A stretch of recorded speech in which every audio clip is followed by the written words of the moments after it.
with words from God, things were still. Saying read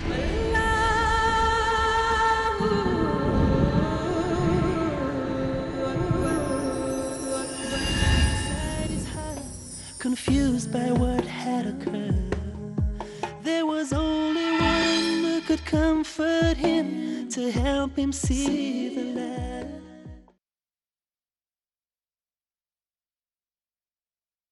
And we all have instincts. Animals, by the way, operate on instinct. What makes the human being different from the animal is that the human being has reason. We have the ability to reason, whereas animals, they rely upon instincts. And we have also what we call reflex actions. So, for example, if I pick up something that is hot, mashallah, not Quran, but something that is very hot, I don't have to think. There's no process in my brain saying, this is very hot, I must drop it.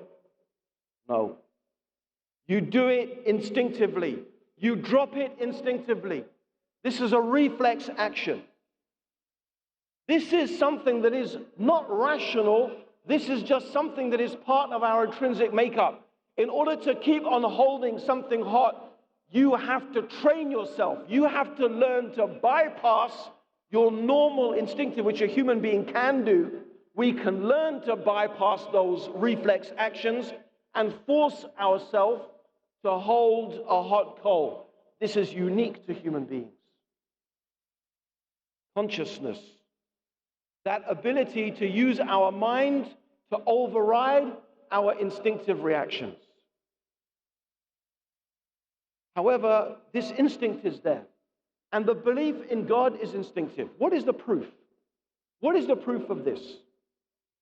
It's very interesting that one of what we could call the high priests of atheism, Richard Dawkins, was recently on a TV show, and he was being interviewed.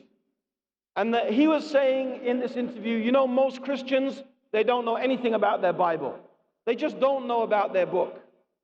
So the interviewer said, okay, that's interesting. You believe, Mr. Dawkins, you're a big fan of Darwin, aren't you? Of course, yes, Darwin's very important. Could you tell me the full title of his book, The Origin of the Species?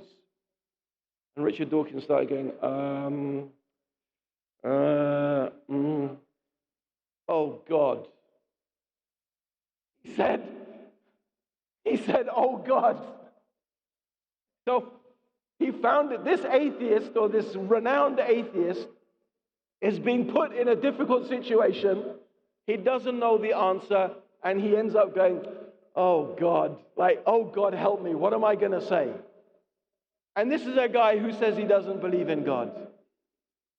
And actually, this is instinctive. This is instinctive. Allah gives the example in the Quran. Allah gives the example in the Quran of those people who go on a boat. And they go on the boat expecting to do trade and expecting to buy and sell. They go onto this boat, and when they go out to sea, there is a great storm. And Allah describes in the Quran how the waves are coming over them like the roof of a tent. Can you imagine? Huge waves crashing down on top of you. Now, for a bit, the human being will think, okay, the boat is going to save me. The boat is well built. The boat will save me. Or maybe they think the captain will save me. But when the boat starts to disintegrate, to break apart, and the captain gets washed over shore, what do? What do? They start calling upon the Creator. They start saying, oh God, help me. And when they say, oh God, it is not the point, the name is not important. Whether they say God or Allah or Huda or whatever. No, the name is not important. It's the concept that is important. What are they calling to conceptually? Conceptually, in their minds, they are calling upon the being which they know instinctively has power over everything. in the universe. That's the one that they are calling to. They know that a being exists instinctively that can rescue them and has the power and the ability to save them from their difficulty. This is the point, not the name, but the point is the concept.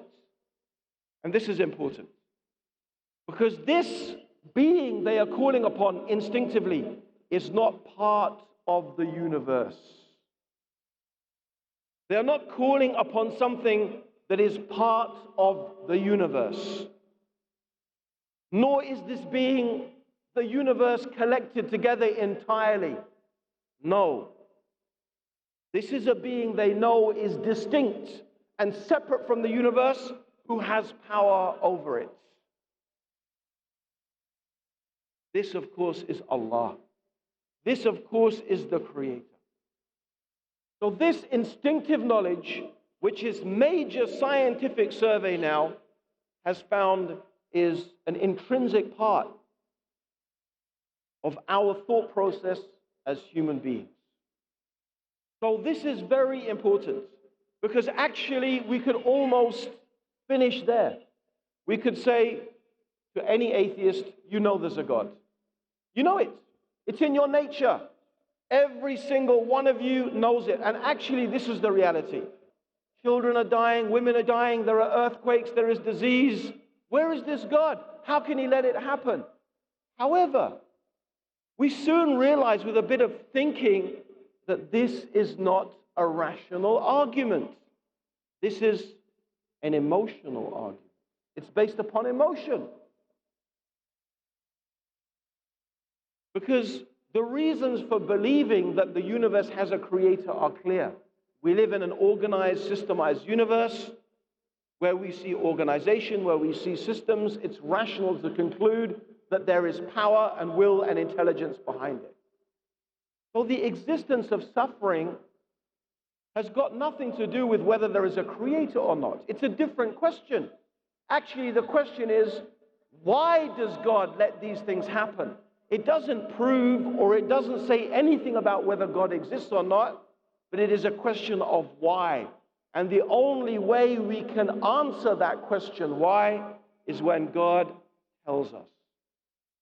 In fact, this very question itself leads the rational mind to conclude that we need revelation. We need God to tell us, why is our life the way it is? What is the purpose of our life? What is the reason of our existence? So it's very interesting that the very question of evil and suffering in the world is a question that should lead us to believe not only that there is a God, because the issue has got nothing to do with whether the Creator exists, but it's an issue to do with why. Oh God, why? Why do you let these things happen? The only way we can know is if God has revealed that guidance to us. And that is a very, very powerful argument for the need for revelation, for the need for God to give this guidance to us. But anyway, inshallah, maybe we can cover some of the rest of the stuff in the question and answer session. Jazakallah khair. Assalamu alaikum wa rahmatullahi wa barakatuh.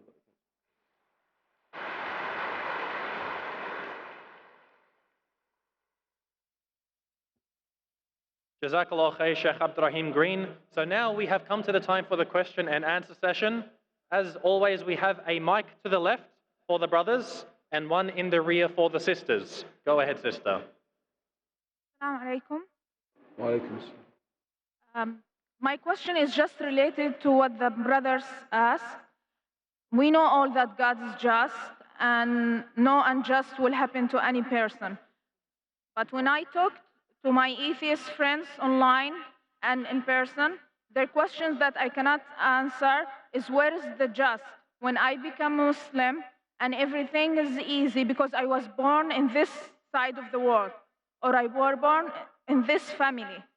I know you just answered that about the people who's born in atheist family and such, but the question is, what should I tell them precisely? If I tell them that God is just and they will be answered in the judgment day, their answer is, I don't believe in God and I don't believe of the judgment day. So my answer is invalid to them. or it doesn't give them what they want to know.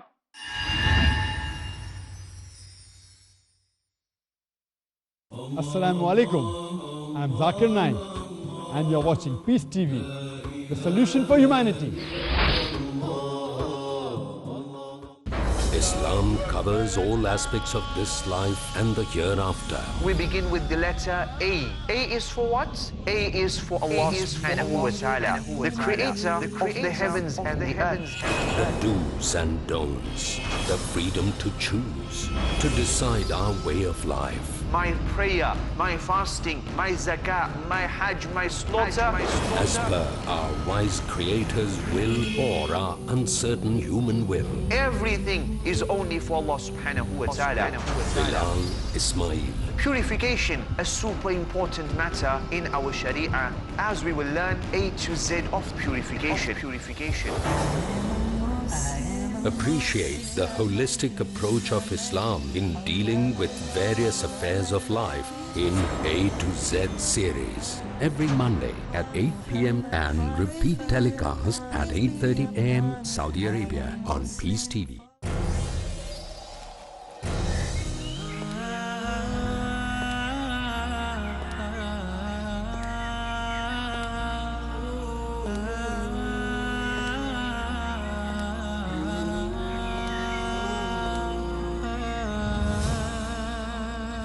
Marriage is the cornerstone for a successful society.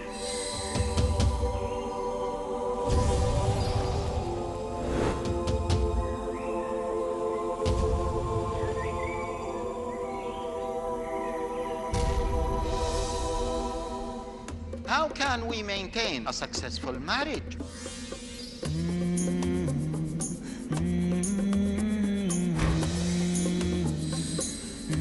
Join us in this journey where we learn how to plan for it, execute it, maintain it, and end it according to Islam.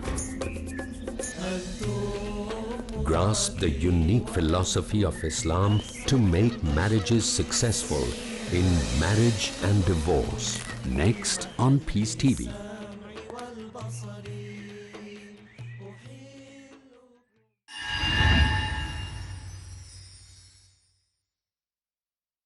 Well, I think, first of all, sister, to me, the answer in some ways is quite obvious. Because you are talking to those people. Therefore, you are giving them the opportunity to change and to accept the truth. How then can they complain about the message not reaching them when you are the messenger bringing the message to them? Right? And this is the thing I really have to say. I hate to generalize about a group of people.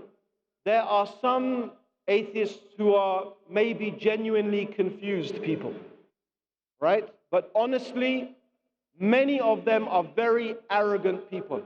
When you begin to discuss with them, you see it. You will give them very reasonable answers, and they come with very unreasonable replies. And these are the people who are claiming that they are reasonable. I would also recommend, highly recommend, you give to your atheist friends you're talking to online, just ask them to read this book, The Man in the Red Underpants. Ask them to read it and see if they can come to a response to what is in it. And you should read it yourself, inshallah. You will find it very, very helpful, because the beginning of the book is talking exactly about the issues to do with how do we know and how can we be convinced that God exists. The other point I want to point out, sister, is again the point of fitrah. We believe that every human being has an instinctive knowledge. Everybody. Atheism is an acquired position. And this study done by the Oxford Institute for Anthropology and Psychology, 1.9 million pounds they spent. 60 academics across the world.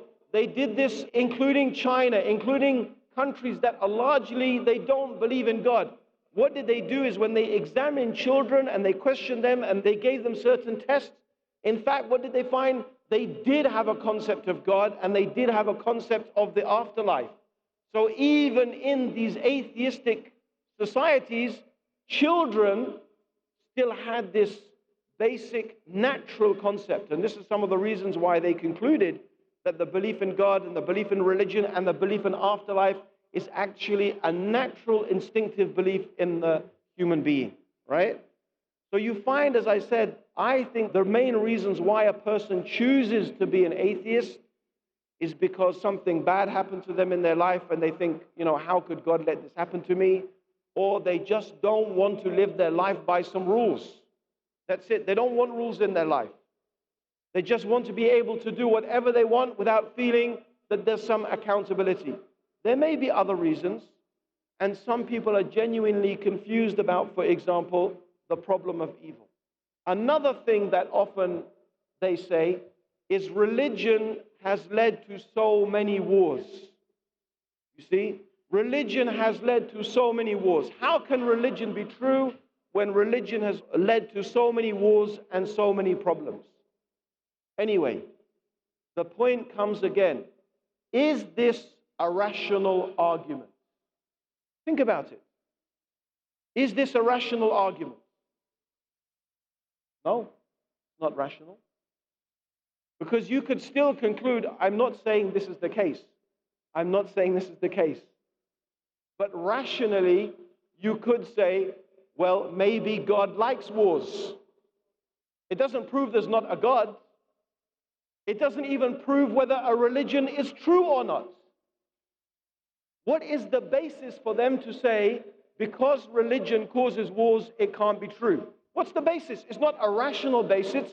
It's emotional. It's just an emotional appeal. It's not rational. And anyway, it's not true. Again, what they have found, psychologists have found that people who have religious beliefs are much happier, live longer lives, and more beneficial and happy lives than people who have no religion. This is pretty much a fact. So this is what psychologists are telling us, that religion generally makes people happy. Let's take another thing. Okay, if you're saying religion has caused so many wars, how about Pol Pot? Pol Pot, from Cambodia, the dictator who was responsible for the death of millions and millions of people. How about Stalin? How many people did Stalin kill? And Hitler? And so many other people who had no religion whatsoever. These wars were not caused by religion, but they are the most bloody and awful wars that the world has ever seen. Even most of the wars that you find taking place today are not religious wars. They're wars over resources. They are wars based upon materialism. So this claim that religion has caused, what we can say? It's an outdated cliche. It's ridiculous to make this type of claim, and it's not even a rational claim anyway. But some of these people, they are confused. So it's our job, inshallah, and I'm very glad this people like talking to these people online and mashallah, trying to convince them and communicate with them, and that's really fantastic. I wish there was a lot more people like this sister. Jazakallah khair.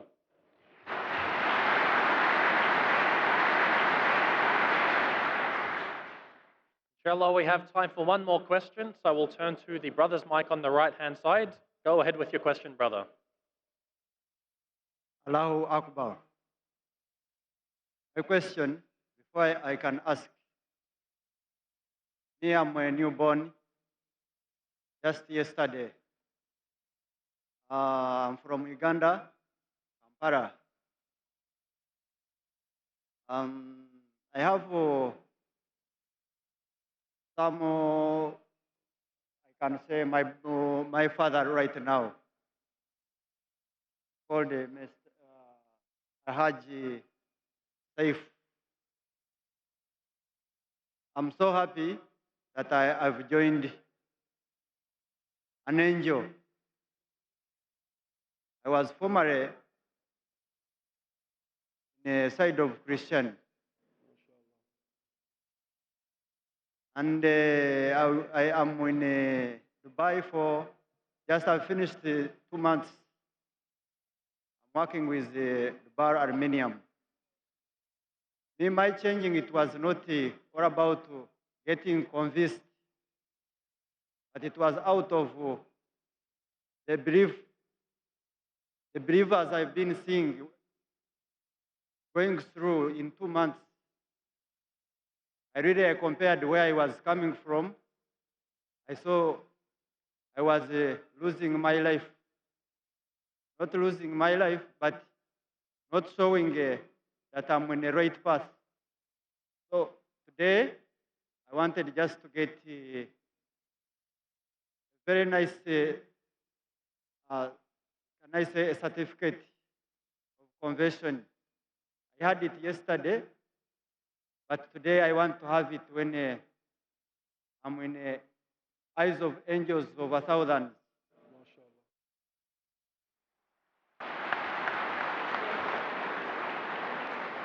I'd like to say, mashallah, to the brother, alhamdulillah, is the best thing you'll ever do with your life, is becoming Muslim. Alhamdulillah. If you want happiness, the only way you'll find real happiness, alhamdulillah, is by accepting Islam. But I want to ask a question. Is there anybody else in this room here today who would like to make their life a beautiful and happy life and accept the religion of Islam? If anyone else is here, does anyone want to stand up? Wave your hands, come forward. If there's anyone else who wants to accept Islam, alhamdulillah. You have someone? Come forward, inshallah. Right. You know what? If you're thinking of becoming Muslim, there's no better time for doing it than now, mashallah. Because believe me, you'll get rewarded for boosting everybody's faith and making everybody feel beautiful here this afternoon. So is there anyone else? Anyone else wants to take their shahada, mashallah, and become Muslim, alhamdulillah? Okay, who have we got over there? You want to say after me, inshallah? Ashhadu. Assalamu alaikum. Wa alaikum assalam. My name is Ibrahim. Okay, Ibrahim. From Kenya. I was a Christian, but now I want to convert to Muslim.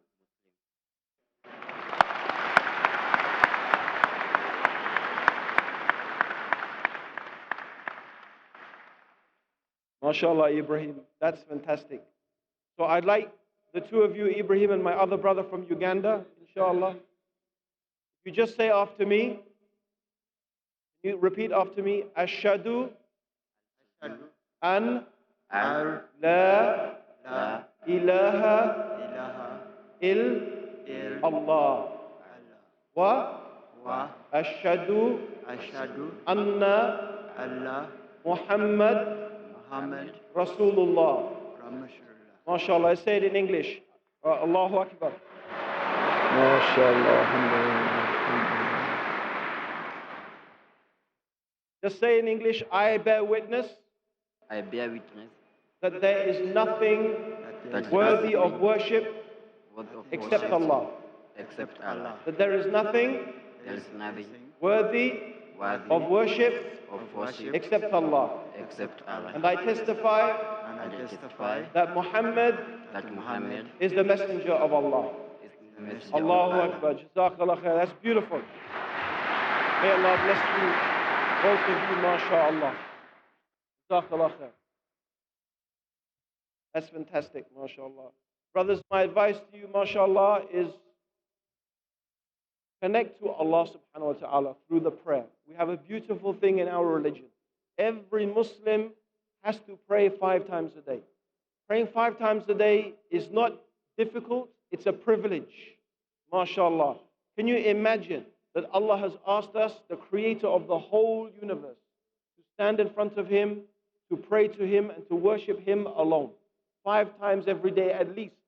So please, I hope the brothers here are going to support you, inshallah, and teach you to pray. And I'm sure, mashallah, you'll find many people to help you here. Jazakallah khair. Assalamu alaikum.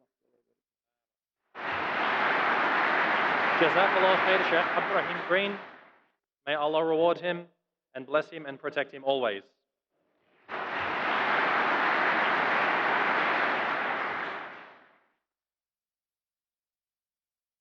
May Allah reward you all for joining us. We're going to have... Just a sec, bro. Sorry, I heard that there's a sister who wants to take shahada, mashallah. Alhamdulillah. I just heard from the brothers there. Sister, mashallah, Are you ready to say the Shahada, inshallah? Will you say after me? Yes, ready. Ashhadu Ashhadu an an la la ilaha ilaha il Allah Allah wa wa ashhadu ashhadu anna anna anna anna no, anna anna yeah, Muhammadan Muhammadan Rasulullah. Rasulullah. Allahu Akbar. MashaAllah. Alhamdulillah. Okay, Jazakallah khair. Assalamu alaikum. Salam wa rahmatullahi wa barakatuh.